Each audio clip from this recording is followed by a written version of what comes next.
Here's a rundown of our top stories. I'm Brian Polio Manzares. And I'm Angela Soriano. And this is GlacierHub News. The goal of the Paris Agreement is to keep global temperature rise below 2 degrees Celsius. However, any rise in temperature means sea level rise will occur to some extent.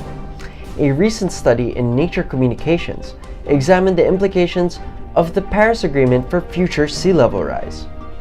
The study found that if the current goals set by each country are met, sea levels would rise a little over a meter high.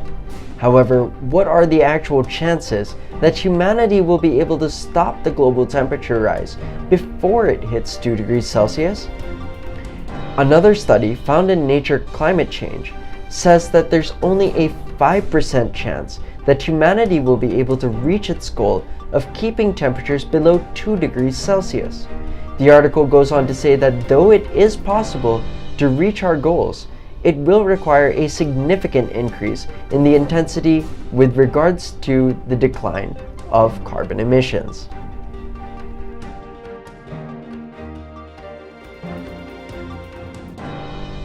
In 2011, archaeologists came across a crumpled piece of cloth in the ice of Lendbreen Glacier.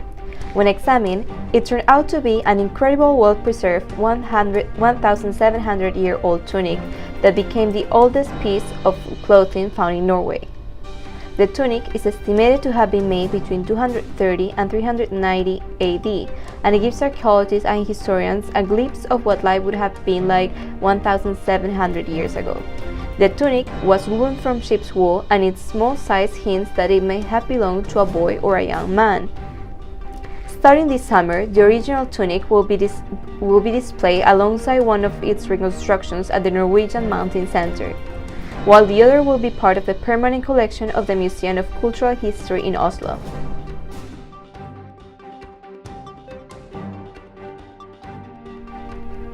An avalanche struck on the slopes of Mount Elbrus in Russia. The avalanche occurred at a Russian ski resort.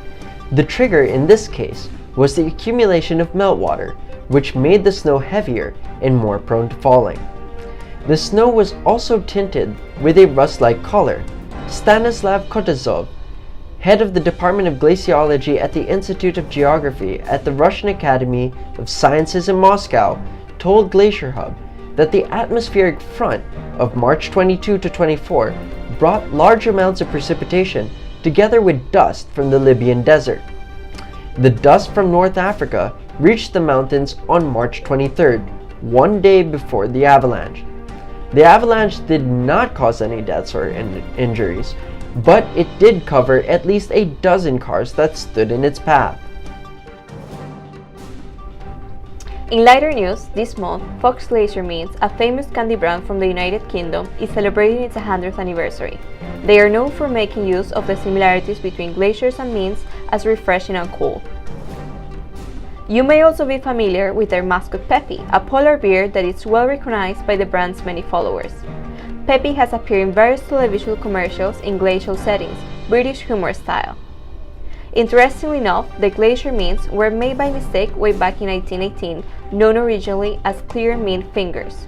It was only a matter of time before people drew the connection between the clear, refreshing mints and glaciers, effectively changing the name to Glacier Mints.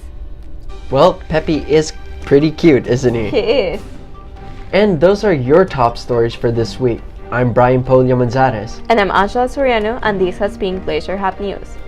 For more glacier-related news, don't forget to follow us on Instagram, Twitter, and Facebook. Keep it cool. And have a great week.